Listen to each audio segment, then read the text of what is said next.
Final video of the day, child. Greenleaf. Season 2, Episode 2, Strange Bedfellows. Now, we start off with Lady Mae and Bishop. Now, she watching Charity baby, little baby Nathan, right? Why Charity has to work or what's not, okay? However, she's telling Bishop, you need to go and talk to Jacob about Pastor Skanks because they know Skanks is using him in his vendetta toward the Bishop. Now, Bishop in his feeling because he feel like Jacob betrayed him, and but she urging him to give Jacob that chance and talk to him, so he gonna think on it, okay? Child, we learned that Kevin ain't been in that house in the last few months, 3 months, I do believe. And we found that out because Sister Darlene down at church, she went to give him like this card, a little card for him and Charity. I guess congratulating him on the baby. And she went to mentioning something about a rash the baby had.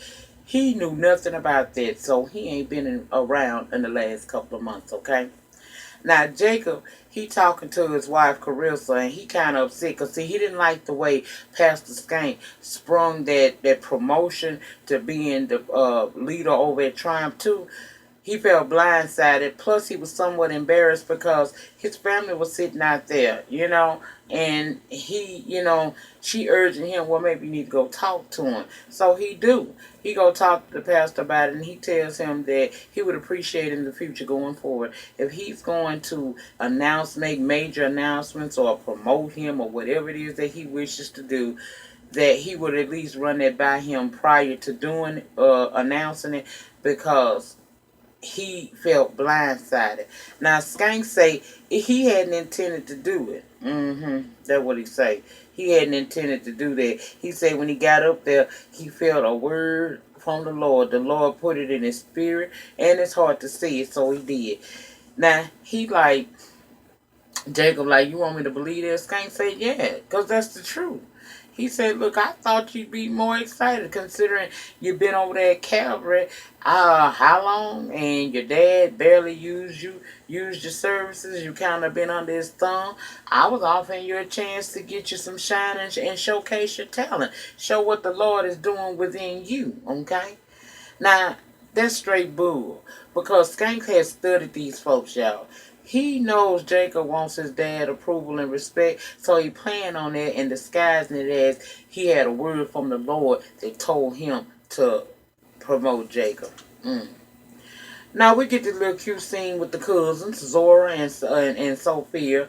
Seems that when they was at the Triumph services, Sophia called her she called her little feelings toward this kid by the name of Isiah that was performing, and she crushing on him now. She want to pitch woo to him. She do. She asking Zora, how should she approach this? Should she send him an old text, but she don't want to seem like she too desperate? And Zora like, girl, look, hell, you is desperate, but ain't nothing wrong with introducing yourself and telling that you like, his music or whatnot. And actually, she did it, and he offered her the opportunity to come down there to watch him rehearse. Now, she don't know how to respond to it. Do she say yes or no? And she asking Zora, is she going to go with her? And Zora like, duh, girl, just tell that boy yes. You putting 20 on 10 for no reason. Now, Gigi is approached by this reporter. We know him as Rick Fox. If y'all know who he is, who he playing on this show, put it in the pen because I couldn't remember, honey. Well, he trying to talk to Gigi, offered her a pre-scandal date, and she ain't trying to hit it or be bothered with it. But he left his card just in case she changed her mind. She go to meet up with Lady Mae and Bishop, and they telling her that they want her to fire Carlton because basically he gay, but they gonna mask it behind saying that it's financial reason. According to them, the board don't want to pay their dues because he's not only gay, but he's openly gay, and that kind of disturbed their spirit. That how the church is. That you good, you could be gay, and they'll accept you as long as they need to. But if you step out of pocket or begin to announce that gayness that they feel is a sin and lives in you, then they got a problem with it, okay? We learned that Carlton has sued a few places in the past for this kind of discrimination, but Lady Mae say, but he lost all those cases.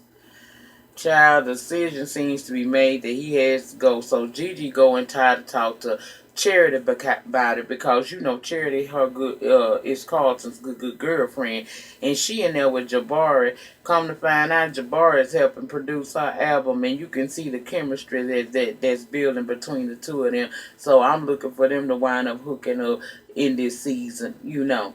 But cause she know Kevin Gay and it ain't even gonna work between them no more. And they had that conversation about that. Look, I ain't trying to make you suffer. I just want you to be who you are. That's why I ain't going down until they pray the gay away. Me, you trying to drag me down there too. I ain't trying to hit it. Well, Gigi tell her what's going on with the firing, with them wanting her to fire Carlton, and Charity say, well, just go tell Daddy. He'll move heaven and earth for you. She like, girl, Daddy was sitting right there in agreement with the firing. So Charity goes to talk to the mama, Lady Mae. Lady Mae is saying that it's financial thing, not because he gay. Charity suggested that possibly they should reduce funding or eliminate some other programs to free money up so Carlton won't have to leave. And Lady Mae said, like your producer that we paying $50,000 for, why exactly is Kevin not producing that for you? Child, she wasn't feeling it, so she said Gigi had to, he got to go, and ain't no ifs, ands, or buts about it. Okay. Gigi wasn't feeling doing that, so Lady Mae wound up having to be the one to fire that boy, and he asked if they had an issue with him being gay. Why did y'all hire me in the first place? She steady lying to him, giving him these scriptures. Church people good at that. They take the Bible. A lot of Christians, the reason why they fail to bring people to the church and to Jesus is because oftentimes they decide that they going to dissect the Bible as it fits them. They'll read you all kind of scriptures telling you that the Bible is an abomination to the nation, but they forget that part in the Bible where it say, judge not, lest ye be judged. It's not your place to tell a person what they need to do to get into the gates of heaven. All we trying the job of the Christian to do is to get you to confess Jesus as your Lord and Savior. That's what the job of the Christian is to do. All that inside working, once they accept him, Jesus got that on his own. Now, he put pastors and evangelists and people of that nature into the mix to help feed your soul. But you're not supposed to sit there and try to judge these people, because being gay ain't no...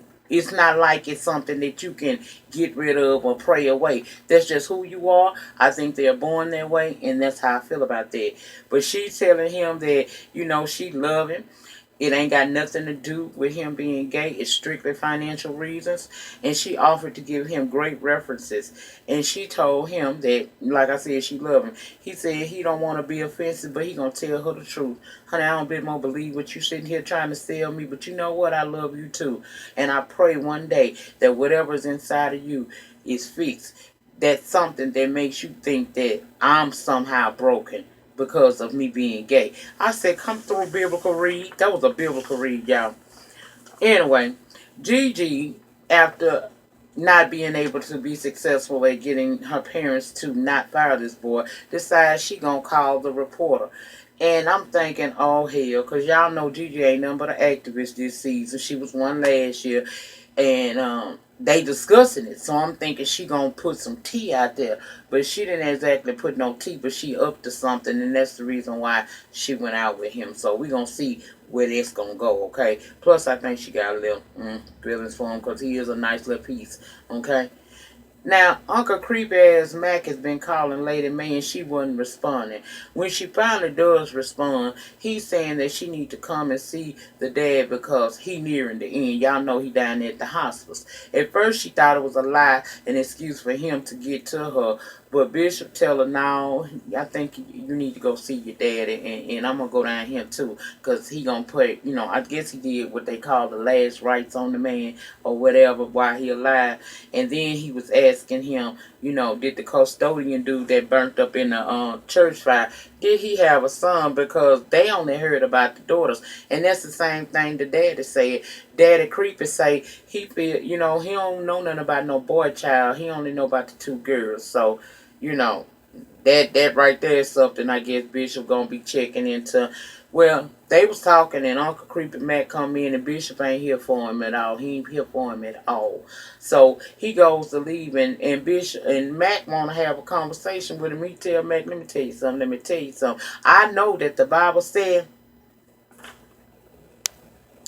I'm supposed to forgive you, but I ain't there yet. And until I do, don't you say a word to me. And he kept it moving, right? Then we see Mac and Daddy Creepy seem to make some type of peace. I don't know. I guess they had beef or some kind. I don't know. All I'm saying is birds of a feather flock together. I don't see what y'all had, I don't see what y'all had beef for because y'all just alike. Both of y'all pedophiles, and this was I plan on going with that conversation. Anyway, we see Zora and Sophia go over to Isiah little rehearsal and stuff, and child, he got a few cuties up in there lusting after his flirt. And was it me or was he giving you the next Trey Songz type of tease? This boy do not act like he is singing for the Lord. He act like he's singing for R. Kelly credit, sonny, or something like that. He wasn't doing the Lord's will. He was doing the will of R. Kelly, in my opinion. Anyway, he finally come on over there after talking with some of the other girls. And Sophia introduced herself, and he polite and everything to her. But you could tell that he's kind of into Zora. Because he tell her he been asking around about her. Now, Sophia caught that too. And I wasn't even mad about it, honey, because let me tell you something. Light been right for so long, it's about time you get brown. Child, you get down when you get brown. You hear what I'm saying? And I'm loving how OWN Network is big up in the brown girls. I'm all here for it. Yes, God. Now, Zora realized it too, that he was really liking on her, and she tried to pull away from him. But my thing, girl, is, look, it ain't like you said I'd take your cousin boyfriend or boyfriend to be or whatever it was she had for him. The boy like you. And if you like him, keep it moving. That's all I'm saying. She can't get mad. She been winning for years, probably since birth. Anyway, Bishop and Jacob finally have their conversation, and like I said, Jacob just want Daddy to be proud of him and to respect him and show him some love. It's always Gigi, never him, okay? Child, Bishop so into his feelings, he can't see what's going on, and he telling the boy the man is using it, but you ain't giving him you're not telling him how the man using him. Get a man something to go on. Be honest with him and tell him what Skanks is really up to, like your wife told you. But you can't do that because you're too busy being angry. And that made Jacob angry. And Jacob wound up telling him, look, he may be a liar and a game runner and all that stuff you trying to sit here and say about him. But what he ain't is a false prophet. And Bishop got overly mad and Jacob left in a huff. But to me, all of y'all on here is fake prophets, if you ask me. You got Skanks on here. You know he's not being called according to the purpose because he's trying to exact revenge. And if he's trying to exact revenge, how in the world are you a prophet of the Lord? Because he said in his word, vengeance is mine. If you really was a prophet for the Lord, you would be down at the police station giving them your statement to see if they'll reopen this investigation and find out what you need them to find out. And you wouldn't be targeting the man's whole family and his life, just him. Because his whole family had nothing to do with that. That was Mac and that was him. Okay? Not the family. But you have to destroy this man. Not send him to jail and make him pay. You wants to destroy him. And Bishop ain't no better either because we clearly know now he's had sexual relations with his sister-in-law. He knew about and kept quiet about the church fire for the insurance money even after discovering someone died in that fire. So ain't none of y'all prophets of the Lord. Everybody in this family is in this melting pot of bullshit, and it's only boiling over now. It's about to boil over. It's getting hotter and hotter. So ain't no prophets on here. So when you call your daddy a false prophet, remember to call yourself one, because you was cheating with the little white girl Alexa. And he done cheated with Mavis. And all y'all got skeletons just waiting to fall out the closet. Ain't no real prophets on this show. Carissa winds up going with the old Bishop's wife, Skanks' wife, Pastor Skanks' wife. And we can see that the home that they're about to call their own is nothing like the Greenleaf plantation, and she ain't feeling it. Old girl talking about she was a real estate agent when she first got with Skanks, and they upgraded as time go by. They made do, and she'll make do until they can upgrade. Jacob is out here going door to door trying to get members as if he was a member of the Jehovah Witness faith, and he ain't getting all good responses even though he's coming bearing gifts. Now, the last thing that I want to talk about is we find out that Carlton's husband is none other than Carl Barker from Living Single. And that didn't surprise me in this role because y'all know what they said about Kyle a long time ago. Well, a lot of people said, I ain't said, okay. Anyway, Gigi wants to encourage them to stay going to Calvary, but they trying to figure out why would we want to continue to go there. And she said that, they are needed in the church, and that's why I'm thinking Gigi up to something. Because y'all know, like I said, last season she became an activist, and child, she been on one ever since. And she don't like the fact that the church really got rid of this boy. So if you ask me, she up to something, and Rick is gonna be a part of it. And that's why she telling them that they are so needed at their church. Now, before I go, could y'all please go down in the panty section that I keep clean for you, and let me know what that custodian name is and what Rick Fox's character name is, because it keep escaping me, and I don't want to keep talking about these people and calling them different names or whatnot. Okay? If y'all can do that for me, let me know. Also, remember, if you're following me, Nika Williams, on Facebook or on IG, Lady_Nika, please go to the post where I'm asking for Fuck Shit Friday topics and leave me a topic there. And if you got the link to the, what you want me to talk about, that would be great, but it's not necessary. Just tell me something to talk about, or else there will be no Fuck Shit Friday tomorrow, because I refuse to get up and get dressed. And I ain't talking about number 2 or 3 things or nothing more than Peter Thomas and his fight with Matt. I ain't trying, child, give me something more than that to talk about. And if you do, I'll make sure I make you proud, baby. I'll make you proud. Remember, the depth of your struggle will always determine the height of your success. Don't let nobody and nothing stop you from getting to the next level of your life. If that's what you're trying to do, and you prayed about it, and you believe that it's going to come to pass, then understand that you're going to go through something to get there. But if you keep on going, you will get there, because the race is not for the swift and the fast, but the one that can endure it to the end. I will see you guys tomorrow for FSF. I won't say that on this video. And if I don't get topics, I won't be back until next week. Y'all have a good remainder of your day. I'm going to try to relax a little bit today myself and try to catch up on phone calls and emails and comments and just try to be productive today. That's what I'm going to try to do. Today is my YouTube focus day. So I'm going to try to get everything I'm supposed to get out of this show, okay? That's all I got for now, y'all. I will see you guys later. And if I didn't say it in the meantime, in between time, remember to like the video, comment down below. I always talk bad.